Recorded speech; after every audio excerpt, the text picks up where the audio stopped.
माही एक खुशनसीब बेटी है जिसे कैलाश जैसे पिता मिले। अब रही बात वीर की, वीर के बारे में जितना कहूं उतना कम है। जड़ों को कितना सींचा गया है वो उसकी शाखों को देखकर ही पता चलता है। अगर वीर है तो संस्कारों की कमी कभी नहीं होगी। वो हर किसी के सुख दुख में सामने से खड़ा मिलता है, हर दूसरे के दुख को अपना मानता है और उतनी शिद्दत से लड़ता भी है। और मैं ये मानता हूं कि हर अच्छे बेटे के पीछे एक अच्छी मां होती है जो उसे चुपचाप संवारती है, जिसने अपने बेटे को बचपन में सिर्फ राजाओं की विजय गाथाएं नहीं बल्कि रानियों के जौहर और उनके शौर्य की कहानियां भी सुनाई।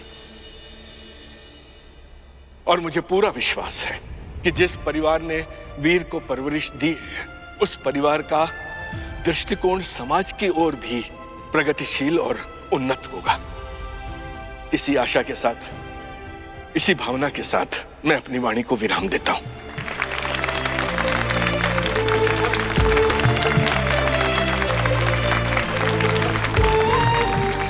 बहुत सुंदर, भावुक कर दिया श्रीनिवास, भावुक कर दिया। अब हम विनती करेंगे हमारे उज्जवल भविष्य के निर्माता श्री गजेंद्र चौहान जी से दो शब्द कहें। हमें इनका भाषण सुनना ही नहीं है। हमें ये नेता पसंद ही नहीं है। हमें ये गठबंधन मंजूर ही नहीं है। दोनों पार्टियों को तो कोई मेल ही नहीं है। गजेंद्र चौहान को इस पद से हटाओ, कैलाश जी को नेता बनाओ। हमें इस कुर्सी पर कैलाश प्रजापति ही चाहिए। गठबंधन नहीं हमारा नेता कैसा हो? कैलाश प्रजापति जैसा हो। हमारा नेता कैसा हो? कैलाश प्रजापति जैसा हो। कैलाश प्रजापति जिंदाबाद। कैलाश प्रजापति जिंदाबाद। गजेंद्र चौहान मुर्दाबाद। गजेंद्र चौहान गजेंद्र चौहान मुर्दाबाद। शांत हो जाइए। एक तरफ ये भड़की हुई जनता और दूसरी तरफ राधिका जी। जब तक वो नहीं पहुंचती इधर तब तक हमें ही सब संभालना पड़ेगा। स्वीटहार्ट, किससे बात कर रही थी? मैं नहीं, किसी से भी नहीं।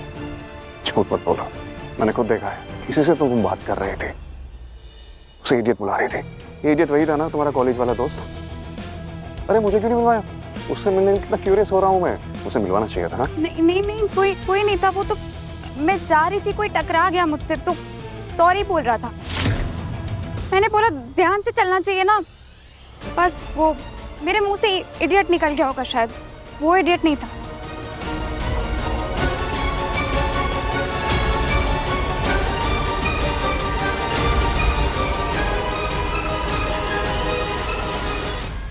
पक्का? चलो, हो सकता है कि मुझे मिसअंडरस्टैंडिंग हुई होगी। लेकिन सोचो कौन है इतना इंपॉर्टेंट जिससे तुम बात करी, उसके चक्कर में तुमने अपने पापा की इतनी अच्छी, इतनी प्यारी स्पीच मिस कर दी। स्पीच?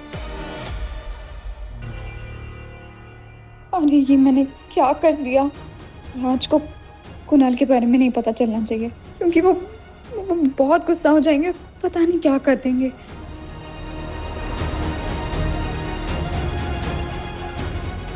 क्या, छोड़, चल अंदर चलते हैं। कम।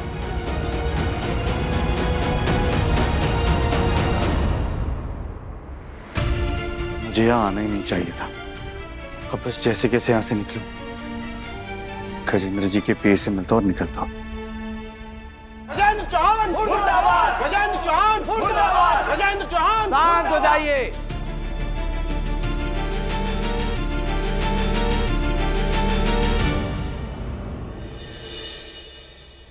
हम जानते हैं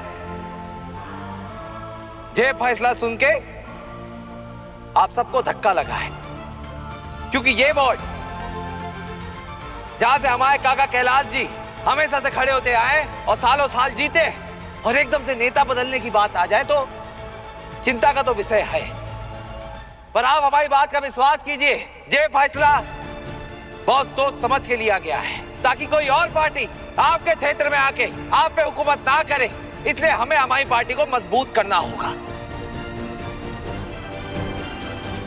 एक लकड़ी बहुत आसानी से टूट जाती है, मगर अनेक लकड़ियों को एक साथ इकट्ठा किया जाए तो वो गठरा बन जाता है, जिसे तोड़ना संभव नहीं। आप में से कई लोग ये भी सोच रहे होंगे कि ये फैसला वोट इकट्ठा करने के लिए लिया गया है, पर हमारा विश्वास मानिए ऐसा कतई नहीं है। हम समझ सकते हैं बाकी पार्टियों ने आपका इतना विश्वास तोड़ा है कि आपका हम पे भरोसा करना बहुत ही मुश्किल है, जानते हैं हम। पर ये बात आपको बता दें, आपके और हमारे वार्ड का ये गठबंधन सिर्फ पॉलिटिकल नहीं है, हम आपके साथ पारिवारिक संबंध बनाने जा रहे हैं।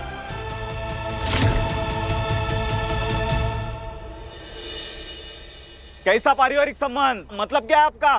श्रीमान गजेंद्र चौहान सिर्फ आपसे आपका वोट नहीं, बल्कि अपने सबसे छोटे लड़के को, आपकी वार्ड की लड़की को सौंपने जा रहे हैं।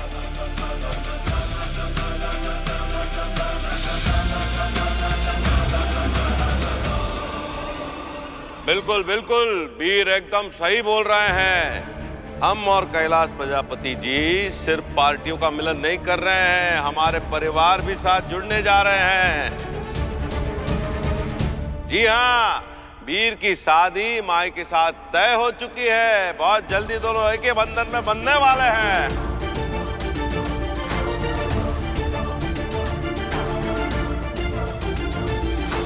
वीर ने क्या नब्ज पकड़ी है देखो पब्लिक की। मतलब ये कोई मंचा हुआ पॉलिटिशियन ही इतना सब बोल सकता है। पर ये तो पहले से तय था, तो प्रॉब्लम क्या है? अरे प्रॉब्लम, अरे तुम लोगों की ये जो टीवी सीरियल्स होती है ना, ये पॉलिटिक्स में बिल्कुल वैसे ही कुछ होता है। जैसे जब किसी की शादी होनी होती है तो 10-15 एपिसोड तक सारे परिवार वाले एक जगह बैठते हैं और सोचते कि अब क्या होगा, अब क्या होगा, अब क्या होगा। हाँ, कौन क्या नया ड्रामा करेगा, कौन इसमें अड़चने पैदा करेगा। पॉलिटिक्स में ऑलमोस्ट वैसे ही है, बस ये इसका जो सेटअप है ना, ये बदला हुआ है बस। अब पब्लिक को क्या पसंद है? शादी, शादी का ड्रामा, शादी में जो इमोशन होता है वो सब पसंद है। और वीर ने पब्लिक की नब्ज पकड़ी है, कमजोरी पकड़ी है। अब देखना, लोग इसके लिए तालियां भी मारेंगे और वोट भी करेंगे, देखना। क्या दिमाग है वो? बहुत। श्रीमान गजेंद्र चौहान अपने बेटे वीर चौहान को आपके वार्ड का दामाद बनाने जा रहे हैं। वीर की बातों में कोई चाल लग रही है मुझे, कहीं वो सबके सामने सच तो नहीं बताने वाला। बस राधिका जी, अब तो आ जाइए। बिल्कुल सही कहा है वीर ने। हम जानते हैं कि वीर चौहान आप सबके चहेते हैं। और सुनिए आप सब, कल एकदम साधारण रीति रिवाज से, रस्मों से हम वीर और माही का ब्याह रचाने जा रहे हैं। आपके वार्ड को वीर दामाद स्वरूप तो मिलने ही वाले हैं, लेकिन हमें मिलने वाली है माही बिटिया, जो बनेगी चौहान खानदान की बहू और हमारी शान बढ़ाएगी। और ये दोनों मिलकर पूरे जबलपुर का महाविकास करेंगे, इसका हमें पूरा भरोसा है। बस आप अपनी कृपा दृष्टि बनाए रखें और आशीर्वाद बनाए रखें। इस छल के लिए हमें माफ करना माता रानी। पापा ने जो चाल हमारे और राधिका जी के साथ चली, उसका जवाब उनको उन्हीं के तरीके से दिया जा सकता था, दूसरा कोई तरीका से नहीं।